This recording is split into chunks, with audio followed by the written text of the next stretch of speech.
The price of Bitcoin is going to go up to $10 million coin. The difference between 2% inflation or 2% deflection per year and 0% deflection or 0% inflation is the difference between an average life expectancy of 70 and immortality. What's the difference between perfect money and imperfect money? Perfect money is economic immortality. Imperfect money is we all have a short, brutal life. The Chinese will embrace Bitcoin. Name a company that's still in existence from 100 years ago off the top of your head where the stock is worth more today in real terms than it was then. What if I told you I could make your company live forever? Wait a minute, everyone. We all agree that the crypto market never sleeps, but with countless newsletters out there, how do you choose the best one for you? Bitcoin Zella stands out with its simplicity and clarity. We've crafted an experience that anyone can dive into, whether you're a crypto expert or just a new to the crypto world. Now guess who keeps his eye on us? The author of best-selling book Rich Dad Poor Dad, Robert Kiyosaki. And we want to take this opportunity and thank all the people who trusted us, and we read every comment. And the best part, it's free. Subscribing now means you will get all new information for free. Don't just follow the trends, stay ahead of them. Subscribe to Bitcoin Zella today and enjoy the new edge. In today's video, Michael Saylor explores the 21 rules of Bitcoin in an even deeper way.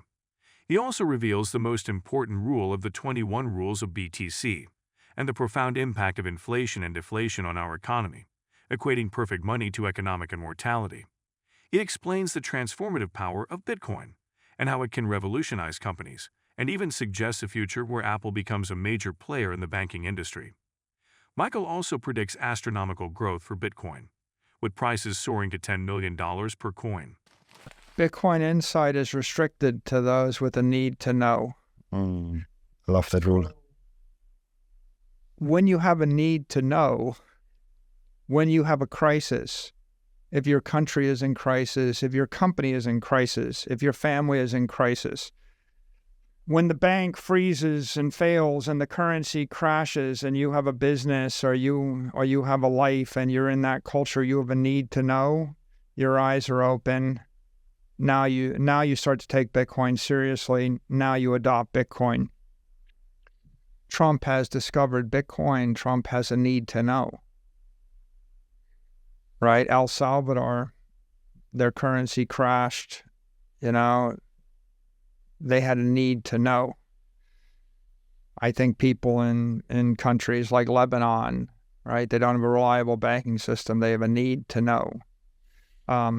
In places where the society is affluent and the leaders are affluent and they feel comfortable and they don't feel threatened or challenged, if they're comfortable in their political standing, if they're not afraid of being driven out of office, they don't have a need to know.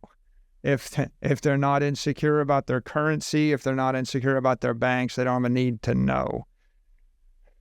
Right? In those cases, they'll be the last to embrace Bitcoin or to appreciate it because they don't have a need to know. But the world's full of places where you do have a need to know. And it's not just places, but it's peoples, right? The minority out of power, right, who are disenfranchised, who are disinherited, right? They used to say about America, right? Who settled in America? It was the second sons. It was the second son to settle in America. The first son inherited the family estate in Europe, and the second son wasn't going to inherit anything. And so if the second son wanted property, a future, hope, they got on a ship, they crossed the ocean at great peril to themselves because there was an entire continent where they might actually get a start and they might have a chance. The second sons had a need to know.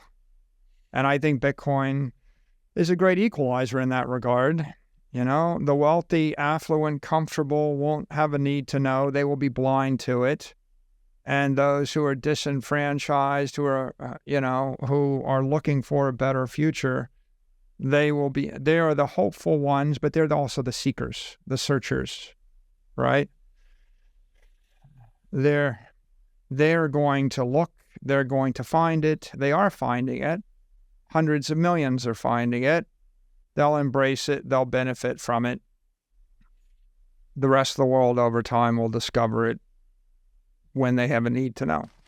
WikiLeaks co-founder Julian Assange is free after a 14-year battle against extradition to the United States.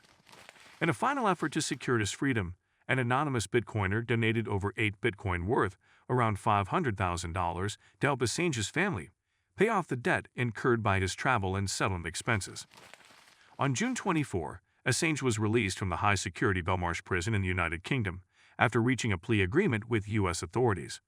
Shortly after his release, he departed the U.K. on a private plane from a London airport to Saipan in the Northern Mariana Islands, a U.S. territory. Assange appeared in a district court in Saipan on June 26, where he pleaded guilty to one charge of breaching the U.S. Espionage Act by leaking classified documents. The journey was planned to prevent Assange from touching foot on American soil. In an interview, Stella Assange, Assange's wife, stated that freedom comes at a cost. Assange is required to pay $520,000 to the Australian government for the forced. Stella started a crowdfunding page to help the jailed founder with his debts after his return home to Australia. Bitcoin price hit a 6-week low on June 24 before buyers stepped in to send the price back above $62,000 less than 24 hours later. Analyzing the current market structure of Bitcoin, popular trader Jell acknowledged that some buyer interest was returning at the lows, with the $60,000 zone acting as support. If #Bitcoin can lock in a lower timeframe higher low today, I think we run it back to $63,500 before the week is out, the analyst wrote in a June 25 post on X. Above that, and Red Monday, Green Week becomes a reality. 95% of the economic benefit from the arrival of the ETFs has gone to the Bitcoiners that don't have ETFs, that disagree, right? If you disagree with the ETF, if you think that's a bad idea and you didn't buy one, you made 20 times as much money in the last 5 months as the people that disagree with you and bought the ETF. So if your enemy just gave you 20 times as much as they just got and everybody benefited, are they really your enemy? Right? It doesn't seem like it, right? Bitcoin went from 30,000 to 65, 70,000. All the people that don't like the ETFs are the beneficiaries. 95% of the Bitcoin isn't in the ETFs. In fact, if you look very closely, I think, there's maybe 1 million Bitcoin in the ETFs, but there was 650,000 Bitcoin in Grayscale before the ETFs. So there's probably only net 1%. 1% of the Bitcoin has net flow to the ETF, but the price of Bitcoin doubled, which is worth $700 billion. So if I were looking at that, I could say, well, it looks like $693 billion of economic energy went to people that hate the ETFs because of the ETFs, right? So you see, it's not something to fear. Right? Not on a basic level, but they would say, well, wait a minute, they're centralizing. Well, 1%. 1% of the Bitcoin supply is it really centralized? 1% is split between 33 ETFs that didn't exist other than Grayscale. So there was Grayscale that had 650 Bitcoin, and now there's 34 ETFs, and they've actually decentralized because most of the Bitcoin in Grayscale went into BlackRock and Fidelity and other places. So it's one of the reasons I say you need to be humble. Don't think you understand Bitcoin better than Bitcoin. The RSI is a trend-following oscillating indicator that captures how much an asset is overbought or oversold at a given level. In a daily time frame, BTC paints an exciting picture. Bitcoin's daily RSI has not been this low in nearly a year, the analyst wrote in a June 24 post on X. In fact, the last time we saw oversold conditions was when BTC traded at $26,000. Summer shakeout. Historically, Bitcoin tends to show its most strident upside when the RSI is in the oversold zone below 70. Such readings can lead to steady rebounds that can endure for a considerable length of time before the BTC price rally becomes sustainable.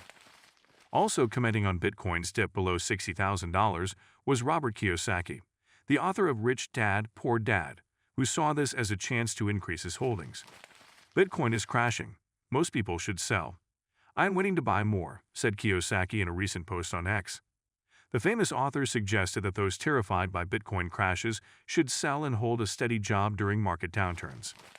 If crashes terrify you, sell and hang on tight to your job, which is what most employees should do. The recent Bitcoin crash was partly triggered by selling pressure from the defunct crypto exchange Mt. Gox. On June 24, the Mt. Gox trustee announced plans to repay its creditors in July. Under the rehabilitation plan, creditors will receive repayments in Bitcoin and Bitcoin Cash, estimated to be worth over $9 billion at current rates. And do not forget to subscribe to Bitcoin Saylor. The most important news will reach your inbox on a daily basis and for free. I do not know why you have not subscribed yet. If you like the video, give it a thumbs up and subscribe for more daily updates. Remember, knowledge is power, and we're here to empower you on your financial journey. Until next time, happy investing.